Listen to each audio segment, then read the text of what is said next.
Welcome back, everybody. Today I'm going to be showing you how to fix a Mazda Miata, specifically a 2004 or 2005, either MSM or non-MSM. And if you have a check engine light for P0446 or P2404, those are all evap related codes. And I'm going to show you how to fix it right now and what I think the problem is if you are running into this code and are lost, just as I was lost. But I believe the root issue is your evap pump, the leak detection pump, which is going to be on the passenger side rear wheel well. There's going to be a little cover right here, and it's right underneath this, or right above this bracket right here. So luckily I have a 2005 Mazda Speed Miata here in my shop right now that I am gonna do some testing with another car that's over there with 28,000 miles, but it has both of those codes, and I've been trying to figure out what it is. But we're gonna go ahead and take this one off, which is kind of crazy because it's been replaced before. It's got a Dorman part number on it. So we're gonna go ahead and take this one out of this car, and we're gonna go put it in the red car and drive it around and do some tests and see where we lead to. But likely that is gonna be the problem. So I'm gonna go ahead and show you how to remove that. I'm filming this pretty late. I don't have a tripod, so I apologize for the shaky footage, but I'm gonna try to get the best footage I can for you guys. So it's just gonna be a bunch of 10 millimeters that it's holding the bracket here.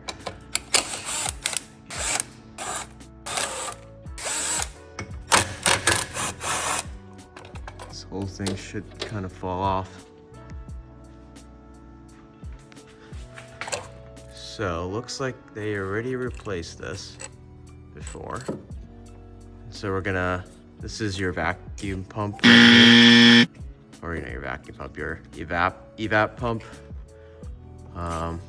It's just one connector and two hoses that go to it.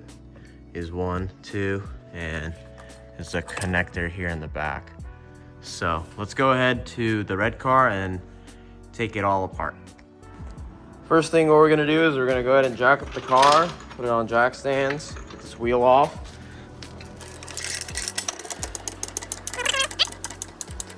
It's kind of crazy because this car only has 28,000 miles and already has a check engine light.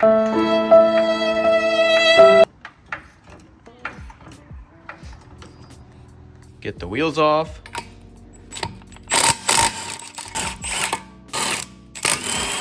I'm holding the gun like this because this battery is bad, and if I use it like that, the battery will fall off. So get the wheel off,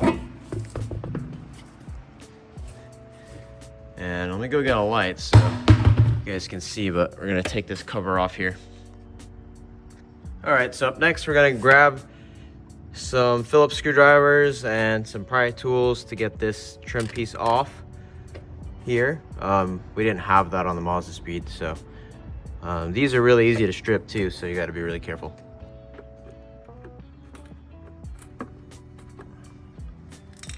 So you loosen them a little bit and they kind of will pop off, just like that. Just look like that. There is, I think, 4 of them, 5 of them. They strip very easily.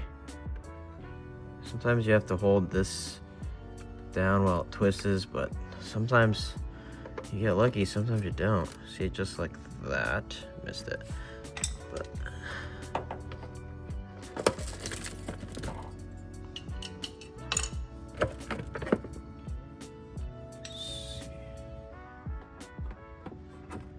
looks like somebody's been here before.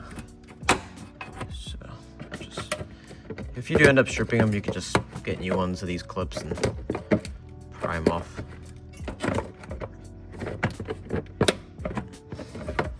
Like so.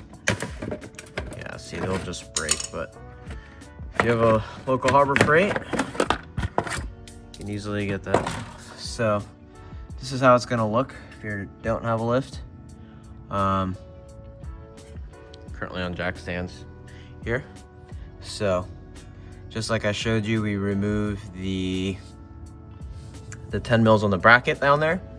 It's gonna be a little bit harder for me to film here, but that's why I showed you on the car on the lift there. It's also year 2005, just a Mazda Miata, but they use the same. Here's the pump, and that appears to be an OEM one.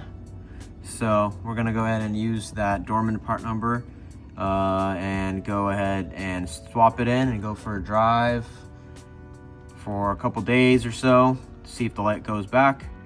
All right, so it's just gonna be a little bit easier to show you on this car since I can stand up and whatnot, but you wanna get some pliers, and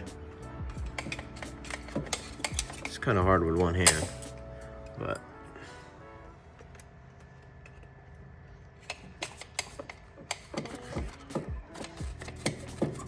all right, so I'm gonna use two hands here, but you get the point.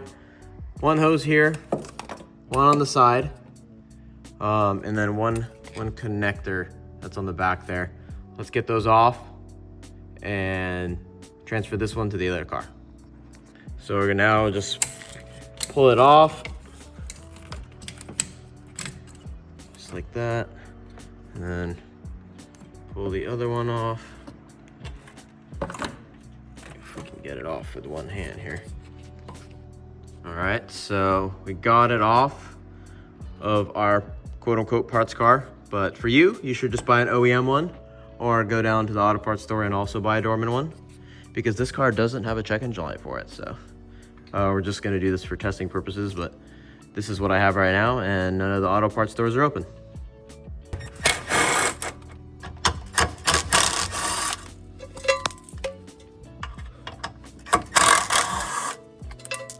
So the bracket just comes down with this bolt. This is definitely indeed a original one. So it's the same thing. We're gonna get those connectors off the two hoses. 28,000 miles, so this thing still looks brand new here, but I think that is what has failed. All right, so these are the two parts next to each other. This is the OEM one. It is gonna be an OEM Bosch, so if you want the original part number, there you go. Looks like this thing was made 2004, so. And this is the dormant part number. If you just want to go to AutoZone or O'Reilly's or Amazon or whatever. Still prefer to get the OEM, but if you're in a pinch, you can get one from Amazon or auto parts store. And we can go ahead and put it all in back together. And just remember which hose goes where, but it's pretty hard to mess up. So I only have one hand, so I'm gonna go ahead and just install this hoses and clips and put it back together here. Just like that, we got the hoses in, and now we can line up the 3 studs for the nuts down here. There's one, just like that, and then we can go ahead and put the nuts down there. And don't forget to put the hose clamps back on. So do that, and then also make sure you don't forget to plug in the new sensor as well. Tie in these bolts, these nuts.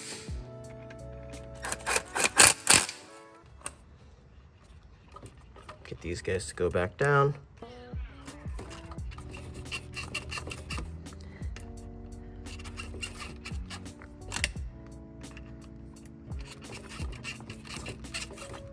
Just about there, and then don't forget about that back one and the plug.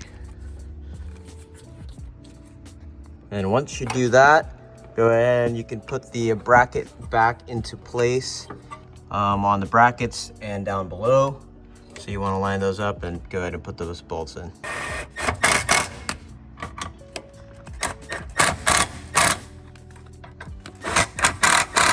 The leak detection pump is installed. So it should go like that, and then we can go ahead and Go ahead and put our little cover back on here.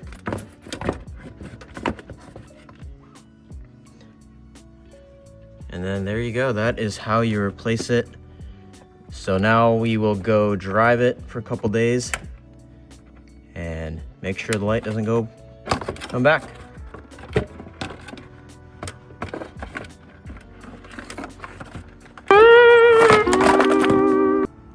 It's pretty hard to start with one hand, but so we just go ahead and you can put these covers back on and put the wheel back on and go ahead and road test the car, drive it for, 50 to 100 miles, get some good drive cycles in, and hopefully that pesky little engine light doesn't come back on. Yeah, Harbor Freight sells these and they work great when you strip the factory ones, which are super easy to strip, and you just find the right size. It fits pretty good, and then it's got its own little pin that is kind of slotted.